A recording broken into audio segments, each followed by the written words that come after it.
haddii aan su-aashaa ka jawaabo anoo ku dheeraanaynin maxay tahay wax kalena ka dhehaynin dee dhibaatada aa qabnay le dadka social media ku jira lay socotay ma fahantay laakiin wax ka jira hawsha iyada ay ma jirto oo gabar madax bannaan oo aad u qurux badan aa taada waxa u egaa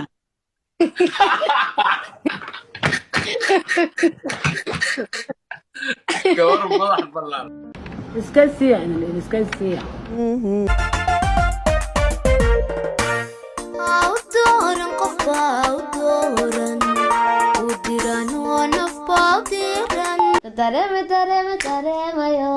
qalbigan daacada ku jecel iskan dagan maxay taa sababta ka dambeysay in xilligan ay isku soo aadaan Najma Nashaad iyo Bashiir Hanuuniye ma dhaba in arooskooda oo barangi yahay maxayse ahayd muddo ka hor arooskooda oo looga hambaliyay guud ahaan mareegta social media oo dhan maalmihii dambe beenta ayaa ku sii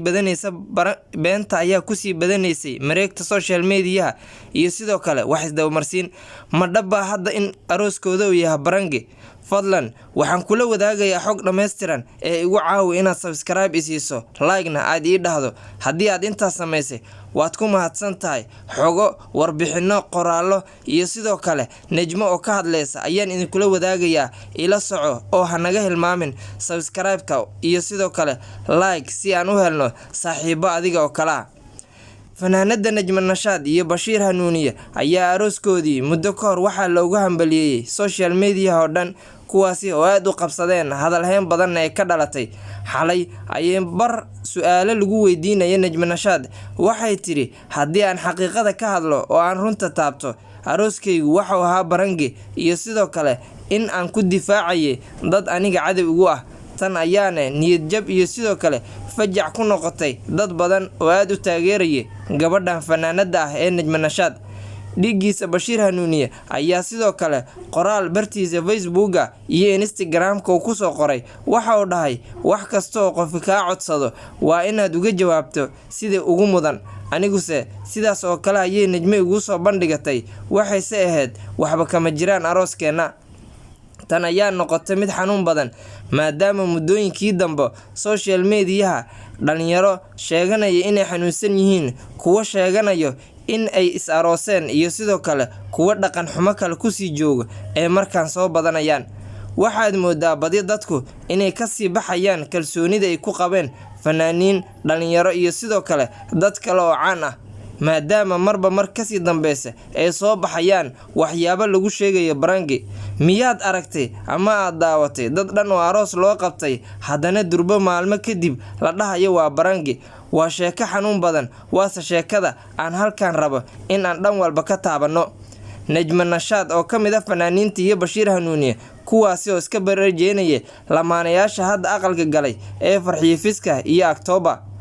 wiilka Mubaarak October ayaa hadda waxaa dhab ah arooskooda inuu kuwaasi yahay kuwa guryo degan isla markaana Hargeysa ku nool oo arooskooda oo noqday mid dhameystiran oo aanan barangi ahayn laakiin dadkii oo dhan afkii ayaaba juuqda gabay markii ay daawadeen ama ay arkeen Najmo oo dhehayso arooskayga wuxuu ahaa barangi maxay taa sababta ku kaliftay in gabar muddo ka hor aroos loo hambaliyay haddana hadda ay ka soo muuqato social media qaasatan bar TikTok ah ay ku jirta tartan waxay tiri wuxuu ahaa mid barangiya dadkoo dhanne wax aan hadda ugu jawaabo maba garanayo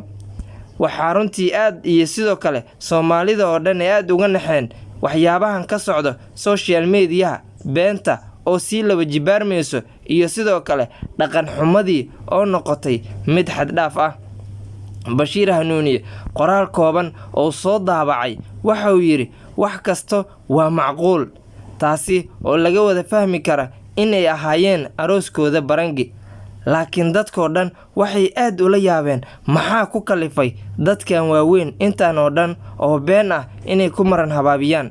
qoraallo kale oo aan helnay iyo sidoo kale dad caan ah oo bartooda ku soo qoray sida Samiixa Khaliil ayaa qayb ka ah waxay sheegtay iyaduna inay tiri sidaan waa laga wanaagsanaa laakiin haddii ayba sameeyeen Soomaalida oo dhan iyo sidoo kale dadka oo dhan ha weydiistaan cafin maadaama ay badi been weyn oo aan la dafiri karin ay sheegeen mar qura Ayuub Kaarle ayaa soo faafiyey beentan su'aalana ku weydiinayay xilli ay ku tartamayeen ciyaar TikTok ah Najmo iyo sidoo kale wiilka. laakiin Bashiir Hanuuniye ayaase kasii gaabsaday arrintan xilli wariye oo ka weydiiyay su'aalo dhowr ah ugu dambeynna waxa uu ka baxay wareysigii oo ku jira Bashiir Hanuuniye. waxaase hadda kasii guureyso ama laga minguuraya dhaqanka inuu kasii tilaabayaan dadkan oo caadeysta beenta. lamaanayaasha qarnigaas waxaa loo aqoonsan yahay Farxiyo iyo Mubaarak October oo maalmo iyo sidoo kale bilal wanaagsan oo raaxo badan ku qaadanayo geyiga iyo sidoo kale bartamaha magaalada weyn ee Hargeysa ee caasimadda Jamhuuriyadda Somaliland. laakiin beentan ayaa noqotay Bashiir Hanuuniye iyo Najmo Nashaad mid aad u xanuun badan. daawade haddii aad intaad nala soo gaartay nagu caawi subscribe iyo like.